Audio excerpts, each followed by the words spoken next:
ముందుగా స్వామి విద్యాకరణ స్కూల్ యజమాని స్వామి మాస్టర్ గారికి ధన్యవాదాలు. అలాగే వేదిక మీద ఉన్న పెద్దలు శ్రీరామూర్తి గారికి, మన శంకర్రావు గారికి, బాటా శ్రీని గారికి, కుమార్ గారికి, మరి విద్యార్థులు తల్లిదండ్రులకు అందరూ కూడా ధన్యవాదాలు.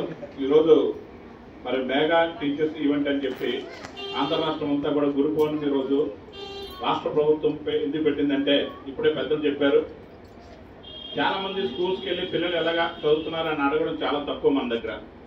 అందుకే ఒకప్పుడు అసలు ఆ స్కూల్ గేట్ కూడా వెళ్ళేవారు కాదు, ఏదో భయపడిపోయేవారు అన్న మాకు చదువు రాదు, ఏం అడుగుతారో ఏటో అని. ఆ భయం పోగొట్టినందుకే ఈరోజు పేరెంట్స్తో పాటు టీచర్లు కూడా కలిపి కూర్చోబెట్టి ఒక మీటింగ్ అవగాహన కార్యక్రమం లాంటిదే ఈ కార్యక్రమం. ఇది చాలా మంచి ఉపయోగం. ఎందుకంటే మీ పిల్లల భవిష్యత్తు మరి స్కూల్లో టీచర్ ఎంతైతే శ్రద్ధగా పాఠాలు చెప్తే వింటారో, మరి వాళ్ళ భవిష్యత్తుకి నాకి పలుకుతారో, అలాగే తల్లిదండ్రుల పాత్ర కూడా అంత ఉంటుంది, దానికి రెట్టింపు ఉంటుంది. ఎందుకంటే సెకండ్ టైం అంతా కూడా మీ దగ్గర ఉండి చదువుకోవడం కానీ ఆటలాడడం కానీ ఏ కార్యక్రమం అయినా సరే పట్టుదలతో చేస్తే అది సాధించుకోవచ్చు. ఈ విషయంలోని గతంలో లేదని కాదు, గతంలో తల్లిదండ్రులు చాలా భయపడిపోయారు స్కూల్స్కి రావడం. అసలు ఒక్కరు కూడా వచ్చేవారు కాదు. పేరెంట్స్ మీటింగ్ అంటే హై స్కూల్లో 1000 మంది ఉన్నా సరే ఒక 50 మంది రావడం కష్టం. ఈ మధ్యకాలంలో చూస్తున్నాను చాలా ఎక్కువ అటెండెన్స్ ఉంది, చాలా మంచి అది దారి చూపిస్తున్నట్టుగా అనిపిస్తుంది.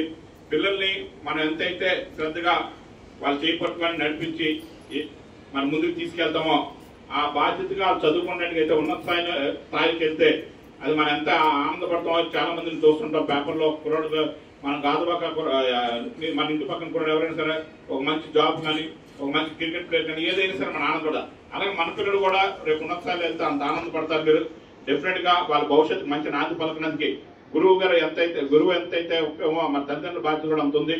మరి ప్రభుత్వం ఈ మధ్యకాలంలో చూస్తుంటే ప్రతి ఒక్కరికి కూడా మంచి సదుపాయాలు ఏర్పాటు చేసింది. ప్రైవేట్ స్కూల్లో చదువుతున్న పిల్లలు కూడా మరి తల్లికి వందనం కానివ్వండి, ఈ కార్యక్రమాలన్నీ కూడా చేపట్టింది. ఒకప్పుడు చదువుకోవాలంటే చాలా కష్టం, కానీ ఈ రోజు ప్రభుత్వాలు ముందుకు వచ్చి ఎడ్యుకేషన్ అంతా కూడా ఫ్రీ చేయాలనే ఉద్దేశంతో ముందుకెళ్తున్నారు. ఇవన్నీ వినియోగించుకొని మీరు మంచి భవిష్యత్ తీర్చిదిద్దుకుంటారని, మరి మీ తల్లిదండ్రుల ఆశయాలకు అనుగుణంగా వెళ్తారని చెప్పి మనస్ఫూర్తిగా కోరుకుంటూ మీ అందరికీ ధన్యవాదాలు తెలుపుకుంటూ సెలవు తీసుకుంటాం.